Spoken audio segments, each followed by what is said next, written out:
வணக்கம். அரசியலில் துரோகம் சகசம்தான். உடனே துரோகம் பண்ணுறது அப்படிங்கிறது சகசம் கிடையாது. கொஞ்சம் நாள் எடுத்துக்குவாங்க. ஒரு மிகப்பெரிய கோடீஸ்வரர், அவருக்கு ஒரு 1000, 2000, 3000 கோடி இருக்கும். 400-500 பஸ் ஓடுது. 2 மெடிக்கல் காலேஜ் வச்சுருக்காப்புல, 2 இன்ஜினியரிங் காலேஜ் வச்சுருக்காப்புல, யூனிவர்சிட்டி வச்சுருக்காங்க. பேர் எஸ்ஆர்எம் பச்சைமுத்து.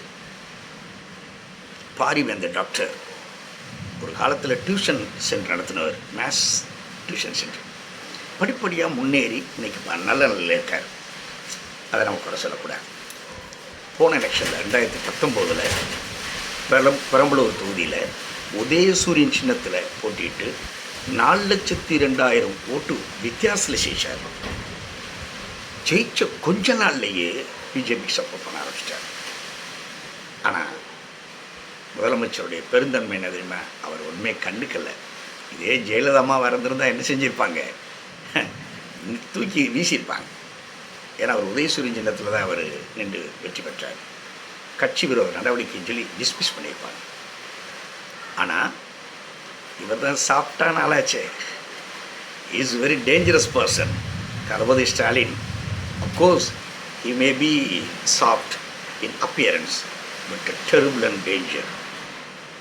அவ்வளோ சீக்கிரம் டிசிஷன் எடுக்க மாட்டார், ஆனால் கரெக்டாக எடுப்பார். இந்த தொகுதிக்கு கமல்ஹாசன் நிப்பாட்டலாமான்னு நினைக்கும்போது, வேணாம் கமல், நீங்கள் சினி ஆர்டிஸ்ட், நீங்கள் பிரச்சாரத்தை பண்ணுங்க சொன்னார். கமல்ஹாசனுடைய பிரச்சாரம் த கிரேட் ப்ளஸ். அவர் ராஜ்யசபா எம்பி ஆயிடுவார், அது வேறு விஷயம். மறுபடியும் நிற்கிறார் யார்? பாரிவேந்தர். இப்போ தாமர சின்னத்தில் நிற்கிறார் பெரம்பலூரில்.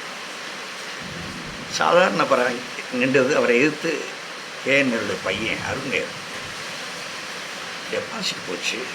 போன இதில் 4,02,000 ஓட்டு வித்தியாசம் ஜெயிச்ச பாரிவேந்தர் இன்னைக்கு 4,20,000 ஓட்டு வித்தியாசத்தில் தோக்குறார். டெபாசிட்டும் போச்சு. மிகப்பெரிய கோடீஸ்வரனுக்கு அசிங்கம் அலங்காரம் ஆயிடுச்சு. இது தேவையா? ஏன்? தன்னுடைய நிறுவனங்களை எல்லாம் காப்பாற்றிக் கொள்வதற்காக சரண்டனா ஆயிட்டார் அவர். ஆனால் இன்னைக்கு அவருடைய அந்த ஸ்டேட்டஸு போச்சு. இப்படியும் அரசியல் இருக்காங்க. அரசியல் என்பதும் ஒரு வெட்கத்தை வெட்கமாக கருதாத ஒரு வேதனை களம்தான் என்பது இது ஒரு சாட்சி.